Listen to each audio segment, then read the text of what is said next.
Now then, when it comes to wounded, that's very tough. But if we stay with the 1 to 7, in other words, that for every one Russian or Russian soldier or affiliated soldier killed, 7 Ukrainians have died, then you end up with about 300,000 to 400,000 wounded on the Russian side, with the exception that the Russians have done an excellent job of saving people's lives on the battlefield, and Ukraine has not done that.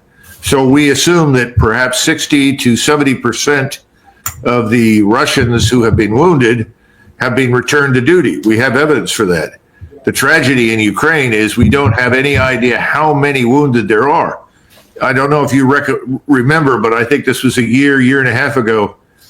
I had received a phone call from someone standing in a hospital in Ukraine, and my friend who was in Europe, in other words, Eastern Europe, but not in Ukraine, put his phone up against it so that I could hear what he was saying. And he told me that the hospital was full of severely wounded and dead people lying in the hallways and everything else. And then told me that in order to be evacuated, increasingly, you had to pay the ambulance driver to take you to a hospital. Yeah, I do remember you telling me that. I think this tragedy is now coming to fore. What President Trump must demand, he must demand the truth. He must stop believing what people have been saying. It's false. And he's got to do that before he presses forward with any arrangement that might be made with Russia, because otherwise he looks ridiculous. The Russians certainly know the truth, and so do the Ukrainians. And for that matter, people in Europe are beginning to figure it out. In a sobering analysis of the ongoing conflict in Ukraine, retired Colonel Douglas Macgregor sheds light on the staggering human cost of the war, particularly the disproportionate casualties suffered by Ukrainian forces compared to their Russian counterparts. Macgregor, a seasoned military strategist and former advisor to the U.S. government, emphasizes the importance of understanding these realities, especially for American policymakers like former President Donald Trump, who must base their decisions on accurate information rather than misleading narratives. Macgregor begins by addressing the grim statistics of the conflict. He cites a casualty ratio of approximately 1 to 7, meaning that for every Russian or Russian-affiliated soldier killed, 7 Ukrainian soldiers have lost their lives. Extrapolating from this ratio, Macgregor estimates that Russian forces have suffered between 300,000 to 400,000 wounded. However, he highlights a critical distinction. The Russian military has demonstrated remarkable efficiency in evacuating and treating its wounded, with an estimated 60 to 70% of injured soldiers returning to active duty. This stands in stark contrast to Ukraine's handling of its casualties, where the situation appears far more dire. Macgregor paints a harrowing picture of the Ukrainian medical system, which has been overwhelmed by the scale of the conflict.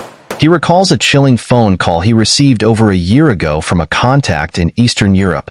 The caller described standing in a Ukrainian hospital that was overflowing with severely wounded and dead soldiers.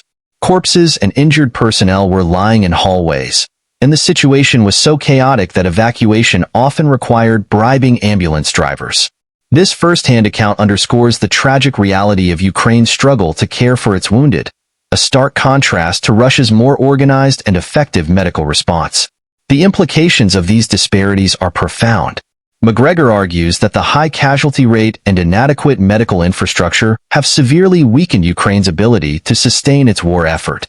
Meanwhile, Russia's ability to return a significant portion of its wounded to duty has bolstered its operational resilience. This asymmetry, Macgregor suggests, is a critical factor that must be acknowledged by Western leaders, particularly those in the United States. Macgregor directs his message squarely at former President Donald Trump, urging him to demand the truth about the situation in Ukraine before pursuing any diplomatic arrangements with Russia. He warns that continuing to rely on false or incomplete information would not only undermine Trump's credibility but also risk making him appear ridiculous on the global stage. Macgregor stresses that the Russians and Ukrainians are fully aware of the realities on the ground, as are many in Europe who are beginning to piece together the true scale of the conflict. Even more troubling, he learned that in some cases, patients were required to pay ambulance drivers in order to be transported to a hospital, illustrating the dire state of Ukraine's medical and evacuation systems. This humanitarian crisis, he argues, is now fully coming to light. He warns that Trump must demand the truth about the real situation on the battlefield rather than relying on the false narratives that have been fed to him. If Trump fails to do so and moves forward with any negotiations based on inaccurate information, he risks looking weak and uninformed. Macgregor stresses that Russia is fully aware of the true casualty numbers, as are many within Ukraine and increasingly throughout Europe. The reality on the ground is becoming impossible to hide, and for Trump to engage effectively with Russia, he must confront these facts head-on rather than being misled by advisors who continue to push outdated or false narratives. The broader message in Macgregor's analysis is clear. Accurate information is the foundation of effective policymaking. Misguided decisions based on flawed assumptions can have catastrophic consequences, not only for the parties directly involved, but also for the United States' strategic interests.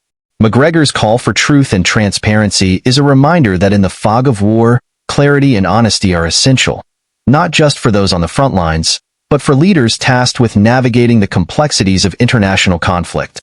As the war in Ukraine continues to unfold, Macgregor's insights serve as a sobering reminder of the human toll and the importance of grounding policy in reality. His critique of the narrative shaping Western perceptions of the conflict is a call to action for leaders to seek the truth, no matter how uncomfortable it may be. Only then, he argues, can meaningful and effective solutions be pursued. According to Douglas Macgregor, when it comes to the wounded, that's very tough. But if we stay with the 1-to-7 ratio, in other words, for every 1 Russian or Russian-affiliated soldier killed, 7 Ukrainians have died, then you end up with about 300,000 to 400,000 wounded on the Russian side. With the exception that the Russians have done an excellent job of saving lives on the battlefield, Ukraine has not done that. So, we assume that perhaps 60 to 70% of the Russians who have been wounded have been returned to duty. We have evidence for that. The tragedy in Ukraine is that we don't have any idea how many wounded there are. I don't know if you remember, but I think this was about 1.5 years ago. I received a phone call from someone standing in a hospital in Ukraine.